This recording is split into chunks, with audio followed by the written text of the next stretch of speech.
ರಾಜ್ಯಾದ್ಯಂತ ಕಳೆದ 15 ತಿಂಗಳಲ್ಲಿ ಸುಮಾರು 1,200 ಜನ ರೈತರು ಹಾಗೂ ಕೂಲಿ ಕಾರ್ಮಿಕರು ಮತ್ತು ಮಹಿಳೆಯರು ಆತ್ಮಹತ್ಯೆ ಮಾಡಿಕೊಂಡ ಕಳವಳಕಾರಿ ವರದಿ ಬಹಿರಂಗಗೊಂಡಿದೆ. ಇದೊಂದು ತೀವ್ರ ಆಘಾತಕಾರಿ ವಿಷಯವಾಗಿದೆ ಎಂದು ಕರ್ನಾಟಕ ಪ್ರಾಂತ್ಯ ರೈತ ಸಂಘದ ರಾಜ್ಯ ಉಪಾಧ್ಯಕ್ಷ ಯು ಬಸವರಾಜ್ ಆತಂಕ ವ್ಯಕ್ತಪಡಿಸಿದರು.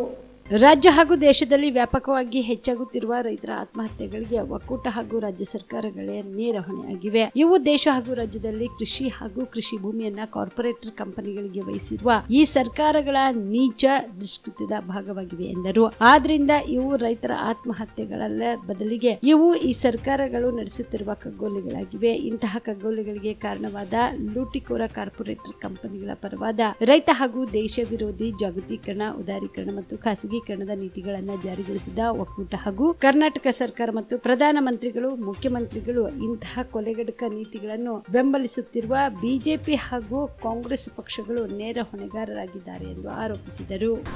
ಮುಖ್ಯಮಂತ್ರಿಗಳು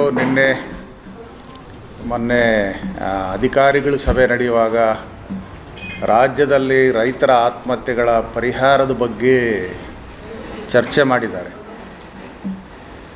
ಈ ಚರ್ಚೆ ಮಾಡುವಾಗ ಒಂದು ಅಂಶ ಗೊತ್ತಾಗಿರ್ತಕ್ಕಂಥದ್ದೇನು ಅಂತ ಹೇಳಿದ್ರೆ, ಕಳೆದ ಒಂದು 15 ತಿಂಗಳಲ್ಲಿ ಹತ್ರ ಒಂದು 1200 ಜನ ರೈತರು ಆತ್ಮಹತ್ಯೆ ಮಾಡಿಕೊಂಡಂಥ ವಿಚಾರಗಳು ಬಹಿರಂಗ ಆಗಿದ್ದಾವೆ. ಇದೊಂದು ಅತ್ಯಂತ ಆಘಾತಕಾರಿಯಾಗಿರ್ತಕ್ಕಂಥ ವಿಚಾರ.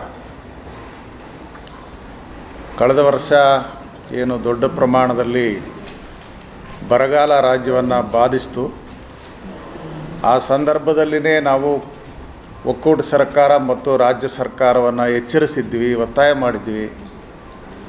ರೈತರು ತೀವ್ರ ಸಾಲ ಬಾಧಿತರಾಗಿದ್ದಾರೆ.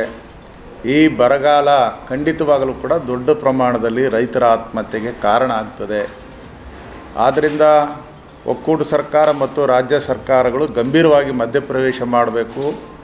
ಮುಖ್ಯವಾಗಿ ರೈತರ ಸಾಲದ ಬಾಧೆಯನ್ನು ನಿವಾರಣೆ ಮಾಡಬೇಕು.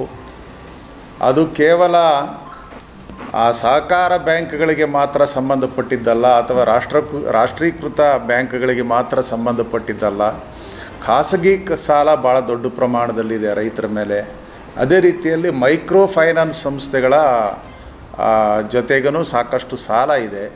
ಈ ಎಲ್ಲ ಸಾಲದ ಹೊರೆಯನ್ನು ಒಂದು ಬಾರಿ ಸರ್ಕಾರ ಇಳಿಸ್ದೇ ರೈತರ ಆತ್ಮಹತ್ಯೆ ತಡೆಯೋಕ್ಕಾಗಲ್ಲ ಅಂಥೇಳಿ ನಾವು ತುಂಬ ಜಾಗೃತಿಯಿಂದ ಕೇಂದ್ರ ಮತ್ತು ರಾಜ್ಯ ಸರ್ಕಾರಗಳನ್ನು ಎರಡನ್ನೂ ಕೂಡ ಒತ್ತಾಯ ಮಾಡಿದ್ದೀವಿ. ಆದರೆ ಒಕ್ಕೂಟ ಸರ್ಕಾರ ಆಗಲಿ ರಾಜ್ಯ ಸರ್ಕಾರ ಆಗಲಿ ಈ ವಿಚಾರದಲ್ಲಿ ಗಂಭೀರವಾಗಿ ಅವರು ನಡೆದುಕೊಳ್ಳದೇ ಇದ್ದಿದ್ದರಿಂದ ಇವತ್ತು ಈ ಪ್ರಮಾಣದಲ್ಲಿ ನಾವು ರೈತರ ಆತ್ಮಹತ್ಯೆಗಳನ್ನು ಕಾಣಬೇಕಾಗಿ ಬಂದಿದೆ ಅಂತಕ್ಕಂಥ ಅಂಶವನ್ನು ನಿಮ್ಮ ಗಮನಕ್ಕೆ ತರೋದಕ್ಕೆ ಬಯಸ್ತಾ ಇದ್ದೇನೆ. ಈ ಎರಡೂ ಸರ್ಕಾರಗಳ ಈ ಬೇಜವಾಬ್ದಾರಿ ನಡೆ ಇದೆಯಲ್ಲ, ಇದು ಭಾಳ ಗಂಭೀರವಾಗಿ ನಾವೆಲ್ಲರೂ ಖಂಡನೆ ಮಾಡ್ತಕ್ಕಂಥ ಒಂದು ನಡೆ ಅಂತಕ್ಕಂಥದ್ದನ್ನು ಮೊದಲನೇದಾಗಿ ಸ್ಪಷ್ಟಪಡಿಸೋದಕ್ಕೆ ಇಷ್ಟಪಡ್ತಾಯಿದ್ದೀನಿ. ಮತ್ತು ಈಗ ನಮ್ಮ ಮುಖ್ಯಮಂತ್ರಿಗಳು ಕಾಳಜಿ ತೋರಿಸಿ ಆತ್ಮಹತ್ಯೆ ಅಂತ ಮಾಡಿಕೊಂಡಂಥ ಕುಟುಂಬಗಳಿಗೆ ಪರಿಹಾರ ಸಿಕ್ಕಿದೆಯಾ ಇಲ್ಲ ಅಂತೇಳಿ ಅವರೇನು ನೋಡಲಿಕ್ಕೆ ಪ್ರಯತ್ನ ಮಾಡಿದ್ದಾರೆ.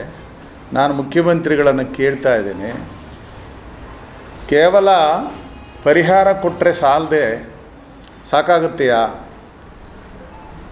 ರೈತರ ಆತ್ಮಹತ್ಯೆಗಳನ್ನು ತಡೆಯೋದಕ್ಕೆ ಏನು ಕ್ರಮ ವಹಿಸ್ತೀರಿ ಅಂತೇಳಿ ನಾನು ಅವರನ್ನು ಪ್ರಶ್ನೆ ಮಾಡ್ತಾಯಿದ್ದೀನಿ. ಇದು ಕೇವಲ ಪರಿಹಾರ ಕೊಡೋದ್ರಿಂದ ಈ ಸಮಸ್ಯೆಗೆ ಪರಿಹಾರ ಸಿಗೋದಿಲ್ಲ. ಕಲಬುರಗಿಯ ಮಣ್ಣೂರು ಮಲ್ಟಿ ಸ್ಪೆಷಾಲಿಟಿ ಆಸ್ಪತ್ರೆ ಕಲ್ಯಾಣ ಕರ್ನಾಟಕ ಭಾಗದ ಪ್ರಸಿದ್ಧ ಆಸ್ಪತ್ರೆಗಳಲ್ಲಿ ಒಂದಾಗಿದೆ. ಡಾಕ್ಟರ್ ಫಾರೂಕ್ ಮಣ್ಣೂರು ಸಾರಥ್ಯದಲ್ಲಿ ಅತ್ಯಂತ ಅನುಭವಿ ವೈದ್ಯರಿಂದ ಉತ್ತಮ ಚಿಕಿತ್ಸೆ ನೀಡಲಾಗುತ್ತಿದೆ. ಮಣ್ಣೂರು ಮಲ್ಟಿ ಸ್ಪೆಷಾಲಿಟಿ ಆಸ್ಪತ್ರೆಯಲ್ಲಿ ಸಿಗುವ ಚಿಕಿತ್ಸೆಗಳು: general surgery, laparoscopy surgery, neuro surgery, orthopaedic surgery, plastic surgery, gastro surgery, aqua surgery, gynaecology surgery, general medicine, paediatric, neuro surgery, cardiology, haematology, endocrinology, ENT ಮತ್ತು ophthal, general physician, gynaecology, paediatric, family medicine, urology, nephrology, radiology, dialysis, advance ICU ಮತ್ತು advance OT setup, ಅತ್ಯಾಧುನಿಕ ಸೌಲಭ್ಯವುಳ್ಳ ಕ್ಯಾಸುಲಿಟಿ, ದಿನದ 24 ಗಂಟೆ emergency trauma centre. ಹೆಚ್ಚಿನ ಮಾಹಿತಿಗಾಗಿ ಸಂಪರ್ಕಿಸಿ ಬಾರಾ hills circle, ring ರಸ್ತೆ, ಕಲಬುರಗಿ. Phone number 9538786108.